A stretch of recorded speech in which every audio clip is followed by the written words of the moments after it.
hears the captives crying for freedom now.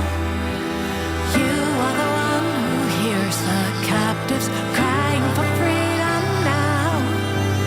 You are the one who hears the captives crying for freedom now. You are the one who hears the captives crying for freedom now. Oh, bring them home, bring them home.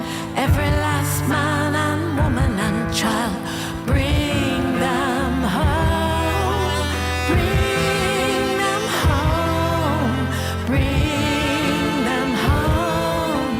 Every last man and woman and child, bring them home. Music festivals, mostly techno music, and it's a really happy thing. They're celebrating life, they're dancing together, and it's something that they really love to do every now and then. At the 7th of October, the Nova Festival actually was at the middle of it. It started on the 6th, October 6th.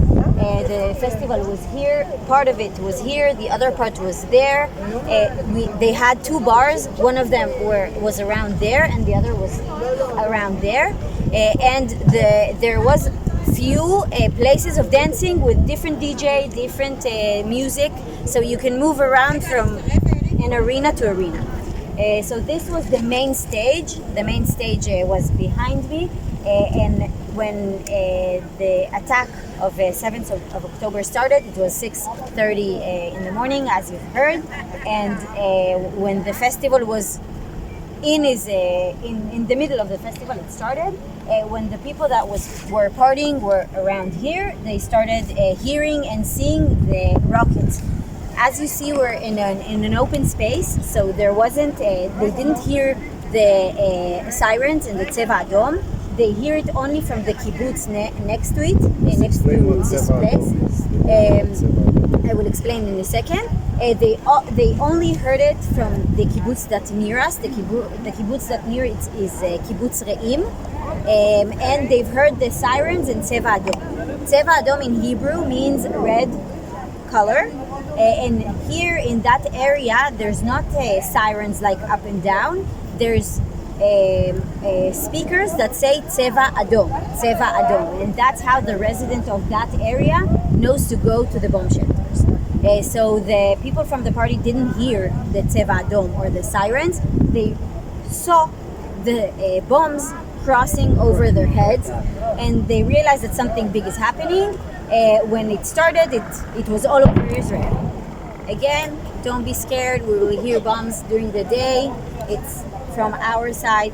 Don't be scared. Into Gaza. So as we said, the rockets started coming inside Israel, and the people that were partying realized that something big is happening. They got texts from their families. They got calls from their families and friends, and they realized that it's not only the bomb, something big is going on. So a lot of them decided to take their cars that were all around this area, and as I said, the party was overnight, so a lot of people were sleeping here. They came with tents, bags, cars, as we see, and they were staying here for more than 12 hours. So they decided that they need to take their cars or started walking to the safe the shelters that you see. The shelters that are here weren't here before the 7th of October. They were on the main road, as we saw when we were driving here. So a lot of them realized that if the bombings are keeping, they should go find shelter. So they took their cars, took their things, and started walking to that place. The road, I don't know if you've seen, it's like if we're walking there, it's like 5 to 10 minutes walk. And while they started to walk, a lot of them found a terrorist on the road when they're starting to run away from the festival. And some of them thought that the right thing to do is to stay here until the bombing stops. Unfortunately, the terrorists came from Gaza, from that area, that side. They came in that area and they found the Nova Festival. There are people that say they knew about the Nova Festival. People say that they don't. I hope the investigation will tell us more about it. But the terrorists came here, saw the festival, and unfortunately, this festival became a massacre. 393 people were murdered here in that festival and the area around us. 44 people were kidnapped and were hostages in Gaza. Some of them are still there while we're speaking. And when after the 7th of October happened, people started coming here to see what happened, what went in this area. So people decided that this should be a memorial. And 2 months after the massacre, I was actually here when it happened. There were one DJ that were playing, and they decided to show the world what happened. So the DJ was playing, and they put all the pictures here. So the DJ is playing to the dead, unfortunately. And from then until now, they decided to keep those pictures and to make it a memorial. So if you walk around, you can see pictures of people that were murdered and kidnapped. You can see Rotem is still kidnapped in Gaza, and he was taken from this party. If you walk around, you can see the names, you can see the people that were killed and that were taken to Gaza around this place. Walk around, look at the pictures, look at the people, read their names. The best thing that we can do when we're here is to remember those people, take one story with you and spread it to the Pour out your justice on our enemies. Pour out your justice now. Pour out your mercy on all captives. Pour out your mercy now. Pour out your justice on our enemies. Pour out your justice now. Pour out your mercy on all captives. Pour out your mercy now. Oh, bring them home. Bring them home. Every last man and woman and child. Bring them home. Bring them home. Bring them home. Every last man and woman and child. Bring them home. We're standing right now in the Hostages Square in Tel Aviv. After the 7th of October, we Israelis realized that we need one place to meet and show our respect for the families, show our support. So this square became the Hostages Square. As you can see here, all of the pictures of the hostages, a lot of monuments, a lot of artworks that people did to make everybody see that we support the families and we want our hostages back. Every Saturday, a lot of Israelis come here, meet here, and there's a peaceful protest that the meaning and the reason for it is to call our hostages to be back home. We know that some of our hostages were seeing television when they were in Gaza, and they saw that we, the Israelis, are standing here and we want them back.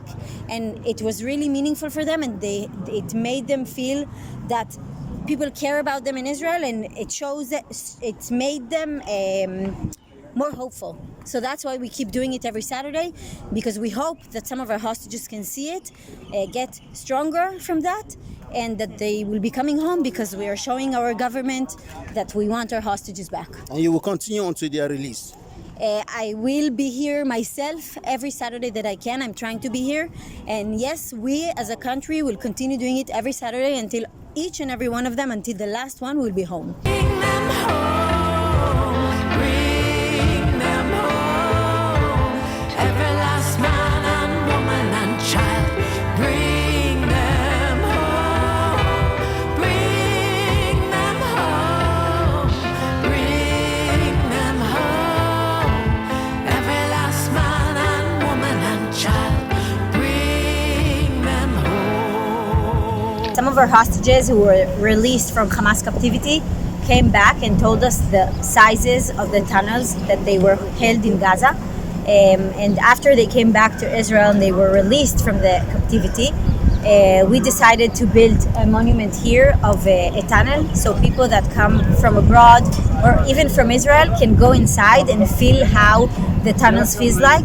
It's really small, it's really claustrophobic, and unfortunately now it's the 585th day that our hostages are still in Gaza, held in tunnels like that. So go in, feels how it feels, and you guys can see the light from the other side. Unfortunately, our hostages can't.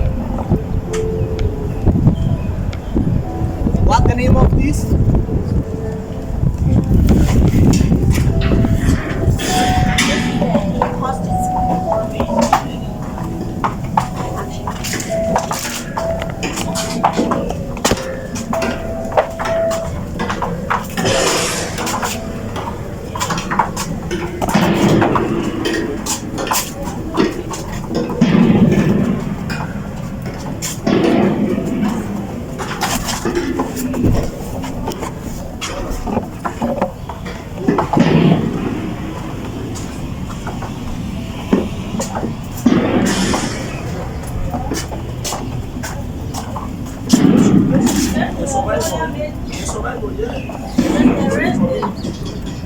She was brought actually as someone who lived in the attack and she survived with the husband.